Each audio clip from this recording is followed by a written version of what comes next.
प्यारी साध संगत जी, प्यार से कहना धनंकार जी। प्यारी साध संगत जी, छोटी सी कहानी है, आशा है परवान करेंगे। कहानी का शीर्षक है मेरा भगवान बचाएगा। ईश्वर भक्ति कहानी। एक समय की बात है, किसी गांव में एक साधु रहता था। वह भगवान का बहुत बड़ा भक्त था और निरंतर एक पेड़ के नीचे बैठकर तपस्या किया करता था। उसका भगवान पर अटूट विश्वास था और गांव वाले भी उसकी इज्जत करते थे। एक बार गांव में बहुत भीषण बाढ़ आ गई। चारों तरफ पानी ही पानी दिखाई देने लगा। सभी लोग अपनी जान बचाने के लिए ऊंचे स्थानों की तरफ बढ़ने लगे। जब लोगों ने देखा कि साधु महाराज अभी भी पेड़ के नीचे बैठे भगवान का नाम जप कर रहे हैं, तो उन्होंने ये जगह छोड़ने की सलाह दी। परंतु साधु ने कहा, तुम लोग अपनी जान बचाओ, मुझे मेरा भगवान बचाएगा। धीरे धीरे पानी का स्तर बढ़ गया और पानी साधु के कमर तक आ पहुंचा। इतने में वहां से एक नाव गुजरी। मल्हार ने कहा, हे साधु महाराज, आप इस नाव पर सवार हो जाइए, मैं आपको सुरक्षित स्थान तक पहुंचा दूंगा। नहीं, मुझे तुम्हारी मदद की आवश्यकता नहीं है, मुझे तो मेरा भगवान बचाएगा, साधु ने उत्तर दिया। नाव वाला चुपचाप वहां से चला गया। मेरा भगवान बचाएगा। कुछ देर बाद बाढ़ और प्रचंड हो गई। साधु ने पेड़ पर चढ़ना उचित समझा और वहां बैठकर ईश्वर को याद करने लगा। तभी अचानक उन्हें गड़गड़ाहट की आवाज सुनाई दी। एक हेलीकॉप्टर उनकी मदद के लिए आ पहुंचा।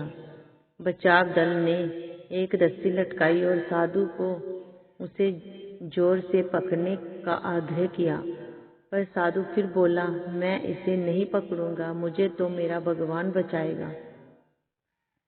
उनकी हट के आगे बचाव दल की उन्हें लिए बगैर वहां से चले गए। कुछ ही देर में पेड़ बाढ़ की धारा में बह गया और साधु की मृत्यु हो गई। मरने के बाद साधु महाराज स्वर्ग पहुंचे और भगवान से बोले, हे प्रभु, मैंने तुम्हारी पूरी लगन से साथ आराधना की, तपस्या की, पर जब मैं पानी में डूब कर मर रहा था तब तुम मुझे बचाने के लिए आए ही नहीं। क्यों, ऐसा क्यों किया? भगवान बोले, हे महात्मा, मैं तुम्हारी रक्षा करने एक नहीं बल्कि 3 बार आया। पहला ग्रामीणों के रूप में, दूसरा नाव वाले के रूप में और तीसरा हेलीकॉप्टर बचाव दल के रूप में, किंतु तुम मेरे इन इशारों को पहचान नहीं पाए। मित्रों, इस जीवन में ईश्वर हमें कई अवसर देता है। किसी न किसी को माध्यम बनाकर हर समय हमारे साथ ही रहता है, लेकिन हम अपने अहंकार के कारण उन्हें पहचान नहीं पाते। अवसरों की प्रकृति भी कुछ ऐसी होती है, यदि हम उन्हें पहचान कर उनका लाभ उठा लेते हैं तो वह हमें हमारी मंजिल तक पहुंचा देते हैं, अन्यथा हमें बाद में पछताना पड़ता है।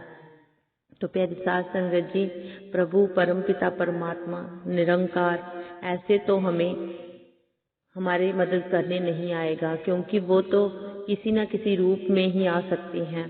प्यारी साध संगत जी, जब भी हम कोई मुसीबत में हो या हम किसी परेशानी में हो, तो हमें किसी की भी आवाज, किसी के भी जरिए वो परमात्मा देते हैं, लेकिन हम उसकी आवाज, उसके इशारों को ना समझे तो फिर हम नादान हैं। प्यारी साध संगत जी, इसमें उस ईश्वर परमपिता परमात्मा का कोई कसूर नहीं।